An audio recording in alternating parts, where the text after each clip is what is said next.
রাঙামতি তীরন্দাজ আজকের পর্ব ধারাবাহিকের শুরুতেই দেখা যায় বসুকুঠির বাড়ির ড্রয়িং রুমে সভ্য বসে আছে। ঠিক তখনই ময়না এসে বলে, যেদিন থেকে দিদিভাই এই বাড়িটা নিজের করে নিয়েছে সেদিন থেকে সবাই কেমন যেন চুপচাপ হয়ে গেছে, কারণ সবাই বুঝে গেছে বেশি কথা বললেই ঘাড় ধাক্কা খেতে হবে। এটা বলেই ময়না ঘরের ভেতর চলে যায়। পরক্ষণে সভ্য বৃন্দাকে কঠিন গলায় বলে, তুমি যা করছো একদম ঠিক না। বাবার একলব্য রাঘাকে ভুল বুঝলেও আমি বুঝিনি। রাঙা একদিন ঠিকই এই বাড়িটাই ফিরে আসবে, আর সেদিনই হবে তোমার শেষ দিন এই বাড়িতে। এটা বলেই সভ্য ঘর থেকে বেরিয়ে যায়। এদিকে দেখা যায় একলব্য রাগে নিজের মাথা দেয়ালে ঠুকছে। তখন বৃন্দা এসে বলে, তোমার বড়দা কিন্তু খুব বোকা, আমাকে ভয় দেখানোর চেষ্টা করছে। ঠিক তখনই রান্নাঘর থেকে পাঞ্জালি এসে বলে, এইসব করে কোনো লাভ হবে না একলব্যদা, যে ভুলটা করার সেটা তো অনেক আগেই করে ফেলেছ। বৃন্দা চলে যাওয়ার পর একলব্য একা বসে নিজের মনে বলে, রাঙা, তুমি আমার জীবনটা শেষ করে দিলে, আমার পরিবার ভেঙে গেল, ক্যারিয়ারটা ধ্বংস হয়ে গেল, তুমি আমার পুরো জীবনটাই উল্টে দিলে। এর পরের দৃশ্যে দেখা যায় অফিসার সত্যজিৎ আহিরিকে নিয়ে কোর্টের পথে যাচ্ছে।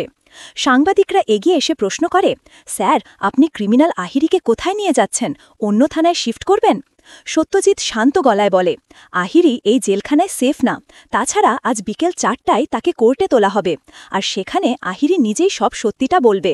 গ্রামের পূজার মণ্ডপে বিস্ফোরণ কে ঘটিয়েছিল, রাঙামতি তীরন্দাজের স্বামীকে কে বিষপ্রয়োগ করেছিল, কারা এই দুষ্কৃতিকারীদের পিছনে আছে, সব আজ আদালতে প্রমাণ হয়ে যাবে। একটু অপেক্ষা করুন, সব জানবেন। এটা বলেই আহিরিকে কোর্টে নিয়ে যাওয়া হয়। অন্যদিকে দেখা যায় রাঙা সংগ্রাম সেনের গাড়িতে বসে আছে। পরক্ষণে সত্যজিৎ আহিরিকে কোর্টে সেফ রুমে নিয়ে গিয়ে রাঙাকে ফোন করে বলে, সবকিছু তোমার প্ল্যান মতোই চলছে রাঙা, তুমি যেটা বলেছিলে গ্রামের বাচ্চা আর মহিলাদের আটকে রেখে তোমার দাদাকে এসব করতে বাধ্য করা হয়েছিল, সব কিছু আজ আদালতে প্রমাণিত হবে। এর পরের দৃশ্যে দেখা যায় নবারুণ বসু আর একলব্য বাজার থেকে ফিরছে। নবারুণের হাতে বাজারের ব্যাগ। একলব্য বলে, বাদা, আমাকে দাও ব্যাগগুলো, তুমি এত ভার নিতে পারবে না। তখন নবারুণ হালকা হাসি দিয়ে বলে, আমি ভেবেছিলাম ছেলে নাতি নাতনি নিয়ে সুখে সংসার করব, কিন্তু তোদের জন্য তার হলো না, শেষ পর্যন্ত তুই বাড়িটা অন্যের নামে লিখে দিলে। একলব্য তখন রেগে গিয়ে জোর করে ব্যাগ নিতে গেলে নবারুণের মাথা ঘুরে পড়ে যায়। একলব্য তাড়াতাড়ি ব্যাগগুলো তুলে নেয়, ততক্ষণে ব্যাগের গায়ে রক্ত লেগে গেছে। এদিকে উৎপল ফোনে বৃন্দাকে বলে, বড় বৌদি, তুমি নিউজটা পেয়েছ তো? আজ আহিরিকে কোর্টে তোলা হবে, আর সত্যজিৎ স্যার বলেছে সব সত্যি নাকি আজ ফাঁস হয়ে যাবে। এখন তো আহিরিকে তুমি ব্ল্যাকমেল করে বিস্ফোরণ ঘটিয়েছিলে, আহিরি যদি তোমার নামটা বলে দেয় তাহলে কিন্তু বড় ফেসে যাবে, তুমি কি করতে হবে বলো? বৃন্দা ঠান্ডা গলায় বলে, আহিরিকে কোর্টে যেতেই দিও না, যেভাবেই হোক ওকে সরিয়ে দাও, আজই সব শেষ করে দাও। উৎপল তখন হেসে বলে, এই কথাটার জন্যই এতক্ষণ অপেক্ষা করছিলাম, সব ব্যবস্থা করে ফেলেছি, লোকও ঠিক আছে।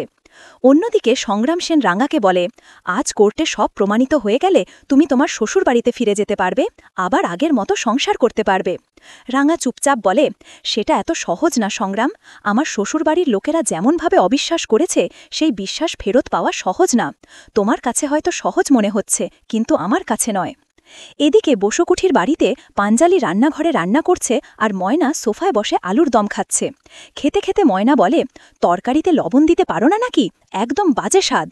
পাঞ্জালি তখন বলে, তোমাদের জন্য রান্না করছি, এটাও তোমাদের ভাগ্য, যা দিয়েছি সেটা খাও। ময়না মুখ বাঁকিয়ে বলে, আমি কিন্তু দিদিভাইকে বলে দেব তরকারি খারাপ হলে তোমাকেই আবার ডবল করে রান্না করতে বলবো।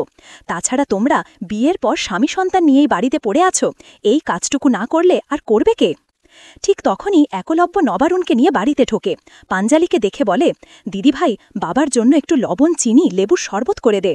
ময়না তখন বাজারের ব্যাগে রক্তের দাগ দেখে বলে, এই ব্যাগে তো রক্ত লেগেছে, এটা খাওয়া যাবে? তারপরই সে চেঁচিয়ে বৃন্দাকে ডাকতে থাকে।